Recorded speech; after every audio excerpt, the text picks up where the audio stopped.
కదే. ఇప్పుడు ఏమైందంటారేంటండి? దాన్ని అడగండి, దాని మాటల్లో. దానికి సోషల్ మీడియా అంటే కంపరం అట. కాలేజీకి వెళ్ళి చదువుకుంటానంటోందండి. మనకెందుకే ఈ కాలేజీలు చదువులు?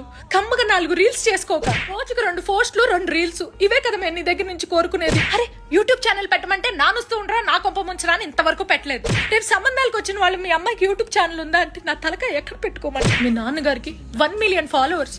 ఎంత కష్టపడితే ఆ మనిషి ఆ స్థాయికి ఎదిగాడు తెలుసా? నాకు 600K ఫాలోవర్స్. నీకెంతమంది? సిగ్గు లేకుండా 100K ఫాలోవర్స్. కొత్త బట్టలు ఏమన్నా కొనుక్కుంటే get ready with me video చేయమని 1,00,000 సార్లు చెప్పాను. మేము ఎంత ప్రయత్నించినా నువ్వు ఇంకెలాగో బాగుపడవని అర్థమైపోయింది. ఇంకే డాక్టరో లాయరో ఇంజనీర్ అయ్యి కాలం గడపాల్సిందే. నువ్వు ఇన్ఫ్లుయెన్సర్ అయ్యే ఛాన్సులు ఏ కోసానా లేవు. నన్ను చూసైనా కొంచెం నేర్చుకోవే. ఇప్పుడు నేను తిట్టే తిట్లు కూడా లైవ్ స్ట్రీమింగ్ చేస్తున్నాను నేను. Hello everybody, welcome to my live. చూడు 8,000 మంది చూస్తున్నారు. అసలు మన అమ్మాయికి ఒంటరితనం అలవాటైపోయిందండి.